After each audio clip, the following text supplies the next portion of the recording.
हमारे साथ श्री रघुनाथ तो किस बात की चिंता, हमारे साथ श्री रघुनाथ तो किस बात की चिंता। शरण में रख दिया जब माथ तो किस बात की चिंता। हरे कृष्णा। सभी को सादर प्रणाम। ओम अज्ञानातिमिरन्धस्य ज्ञानाञ्जनशलाकया चक्षुरुन्मीलितं येन तस्मै श्री गुरुवे नमः। नमो विष्णुपादाय कृष्णपृष्ठाय भूतले श्रीमते भक्ति वेदांत स्वामिने इति नामने।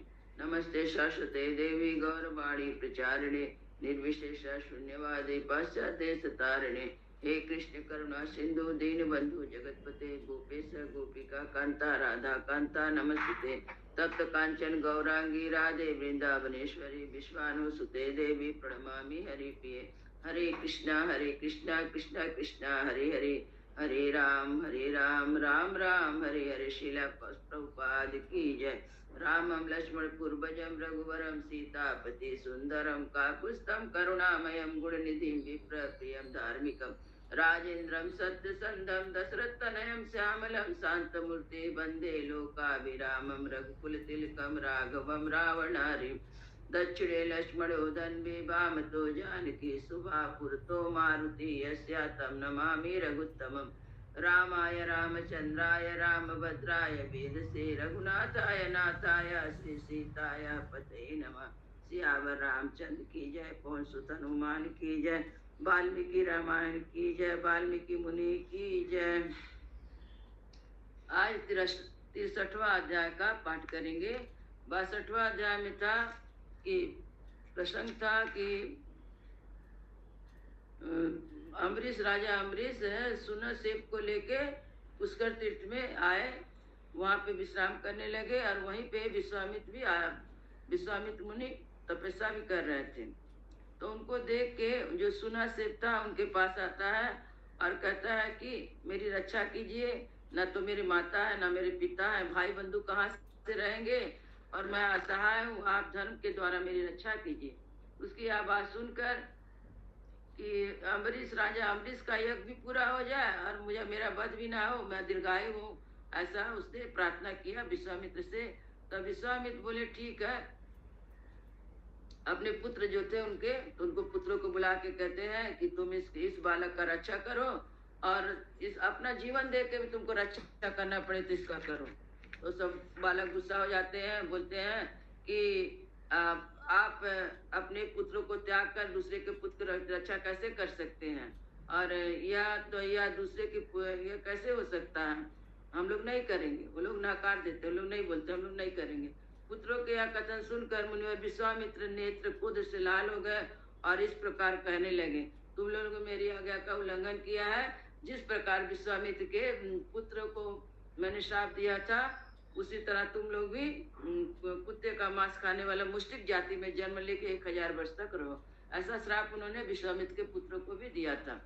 ऐसा करने के बाद वो फिर बोलते हैं, उसको जो सुना सेब जो था उसको कहते हैं कि जब तुमको बांध के यज्ञ के लिए जब तुमको बांधा जाएगा, तब उस समय तुम इंद्र का और भगवान उपेंद्र का स्तुति करना। वो स्तुति मैं तुमको सिखा देता हूँ। इस स्तुति करने से भगवान प्रसन्न होते हैं और मनोवांछित फल मिलता है। तो ठीक, तो वह सीख लेता विश्वामित्र से। वह भगवान की जो स्तुति था इंद्र का और उपेंद्र का भगवान का सीख के जब उसको यज्ञ के लिए उसको तैयार किया गया, तो वहीं पे बैठ के ये स्तुति करने लगा। इससे इंद्र बहुत प्रसन्न हो गए, उसको आके दीर्घायु का आशीर्वाद देते हैं और राजा अम्बरीश को भी यज्ञ का फल देते हैं। इस तरह 62वां अध्याय पूरा होता है और तपस्या के लिए 1000 वर्ष तक तपस्या करने के लिए जाते हैं। इस तरह सतानंद जो जनक जी के पुरोहित थे, राम जी को कथा सुनाते हैं। कहते हैं कि 1000 विश्वामित्र को ऋषि तथा महर्षि पद की प्राप्ति, मेनका आधार उनका तपोभंग तथा ब्रह्मश्री पद की प्राप्ति के लिए घोर तपस्या। 63तमा सर्गा। पूर्णे वर्ष सहस्ते तु व्रता स्नातम महामुनि अभ्यागच्छन् सुरा सर्वे तपा फल किचिर्षवा सतानंद जी ने कहा, श्री राम, जब 1000 वर्ष पूरे हो गए तब उनकी व्रत की समाप्ति का स्नान किया। स्नान करके महामुनि विश्वामित्र के पास संपूर्ण देवताओं ने तपस्या का फल देने की इच्छा से आए। आब्रवीतम सुमहातेजा ब्रह्मा सूर्यम बचा ऋषि तोमसी भद्रम ते स्वार्जित कर्म भी शुभे ही। उस समय महातेजस्वी ब्रह्मा जी ने मधुर वाणी में कहा, मुने तुम्हारा कल्याण हो, अब तुम अपने द्वारा उपार्जित शुभ कर्मों के प्रभाव से ऋषि हो गए हो। तमेव उक्त्वा ऋषि देवे सत्रि देव पुनः अभ्यगात विश्वामित्रो महातेजा भूयो ते पे महत्तपा। उनसे यह कहकर देवर्षि ब्रह्मा जी पुनः स्वर्ग को चले गए। इधर महातेजस्वी विश्वामित्र ने पुनः बड़ा भारी तपस्या में लग गए। तथा कालेन महता मेनका परमाप्सरा पुष्करेषु नरश्रेष्ठा स्नातुं सम उपचक्रमे। श्री राम, सतानंद जी कह रहे, श्री राम, तदंतर बहुत समय व्यतीत होने पर परम सुंदरी अप्सरा मेनका पुष्कर में आई और स्नान की तैयारी करने लगी।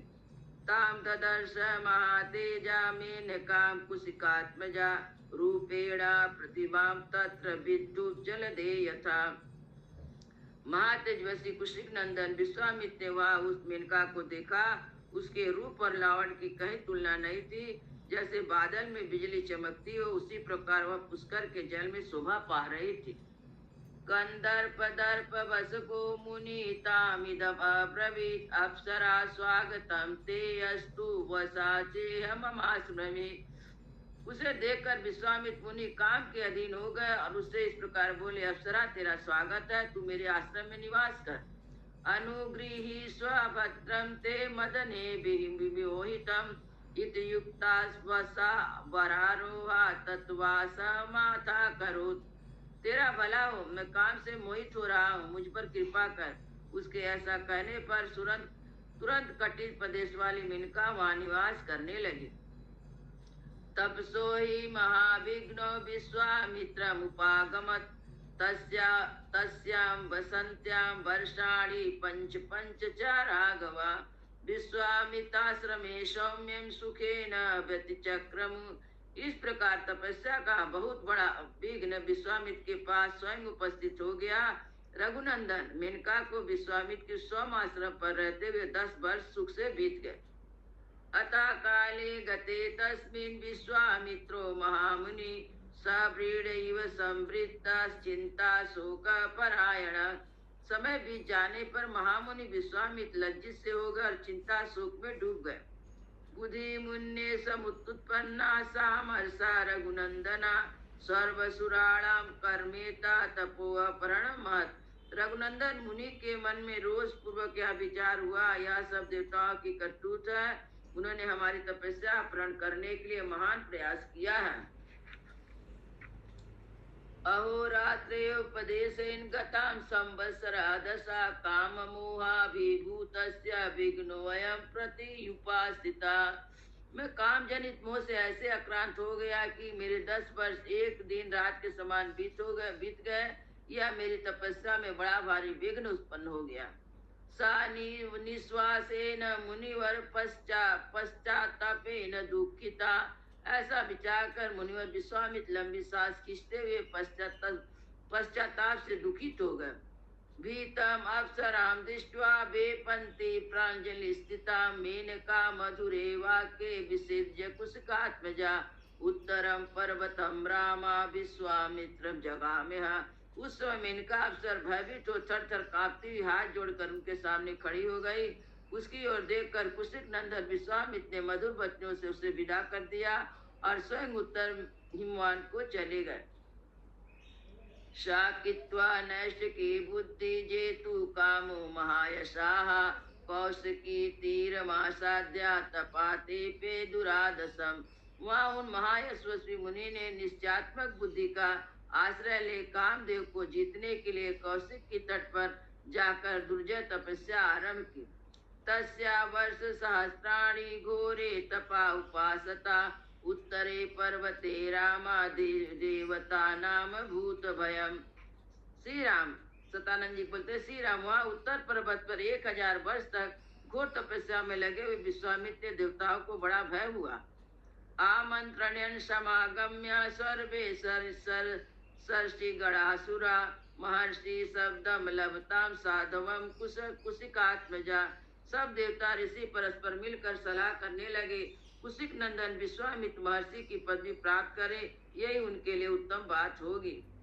देवतानां वचा श्रुत्वा सर्वलोक पितामह आब्रवीण मधुरं वाक्यं विश्वामित्रो तपोधना। महर्षे स्वागतं वत्सा तपसो ग्रहेण सोतोषिता महत्व ऋषि मुख्यतम ददामी तब कौशिका। देवता की बात सुनकर सर्वलोक पितामह ब्रह्मा जी की तपोधन विश्वामित्र के पास जाकर मधुर वाणी में बोले, महर्षि तुम्हारा स्वागत है। वस्त कौशिक, मैं तुम्हारी उग्र तपस्या से बहुत संतुष्ट हूँ और तुम्हें महता एवं ऋषियों में श्रेष्ठता प्रदान करता हूँ। ब्राह्मणस्तु वचा श्रुत्वा विश्वामित्र तपोधना प्राञ्जलि प्रणतो भूत्वा प्रतुवाचा पितामह। ब्रह्म ऋषि शब्दमतुलं स्वजर्ति कर्मभिः शुभे यदि मे भगवान् नाहं ततोऽहं विजितेन्द्रिया। ब्रह्मा जी की बात सुनकर तपोधन विश्वामित्र हाथ जोड़कर प्रणाम करते उनसे कहा, भगवान यदि आप द्वारा उपार्जित शुभ कर्मों के फल मुझे आप ब्रह्म ऋषि का अनुपम पद प्रदान कर सके तो मैं अपने को जितेंद्रिय समझूंगा। तम वाचा ततो ब्रह्माना तावत् त्वं जितेन्द्रिया यस्तम मुनि शार्दूलम इत्युक्ता त्रिधिवगता। तब ब्रह्मा जी ने उसका, मुनीश्वर अभी तुम जितेंद्रिय नहीं हुए हो, इसलिए प्रयत्न करो। ऐसा कहकर वे स्वर्ग लोक को चले गए। विप्रस्थित देवेषु विश्वामित्रु महामुनि ऊर्ध्वबाहु निरालंबो वायि वक्षस्तपश्चरन्। देवताओं के चले जाने पर महामुनि विश्वामित्र ने पुनः घोर तपस्या आरंभ की। दोनों भुजा ऊपर उठाए बिना किसी आधार के खड़े होकर केवल वायु पीकर रहते हुए तप में संलग्न हो गए। धर्मे पंचतपा भूत्वा वर्षा स्वकाश संशया शिशिरम सलिलेचाई स्त्रात्यहानि तपोधना एवं वर्ष सहस्रामी तपो घोरम उपागमत। गर्मी के दिनों में पंचाग्नि का सेवन करते, वर्षा काल में खुले आकाश के नीचे रहते, जाड़े के समय रात दिन पानी में खड़े रहते। इस प्रकार उन्होंने तपोधन को 1000 वर्ष तक घोर तपस्या की। तस्मिन् तत्संतप्यमाने तु विश्वामित्रे महामुनो संतापमुषु महान्ना सीतासुराणां वासवस्य च। महामुनि विश्वामित्र के इस प्रकार तपस्या करते समय देवता और इंद्र में बड़ा भारी संताप हुआ। रंभाप्सरं चक्रम सर्वेषामारुतगणे वाचा तात्म सहितम वाक्यम सहितम कौशिकश्च। तत्पश्चात मरुगण सहित इंद्र ने उस समय रंभा से ऐसी बात कही जिससे अपने लिए हितकर और विश्वामित्र के लिए हितकर थी। इत्यार्थे श्रीमद् रामायणे वाल्मीकि आदि काव्ये बालकांड 63तमः सर्गः। इस प्रकार श्री वाल्मीकि निर्मित आर्ष रामायण आदि काव्य के बालकांड में 63वां सर्ग पूरा हुआ। मंगल भवनय मंगलहारी द्रवहु सो दशरथ अजीर बिहारी। राम सिया राम जय जय राम। राम सिया राम जय जय राम। सियावर रामचंद्र की जय, पवन सुत हनुमान की जय, सब संतन की जय, सब भक्तन की जय। जय जय सीताराम।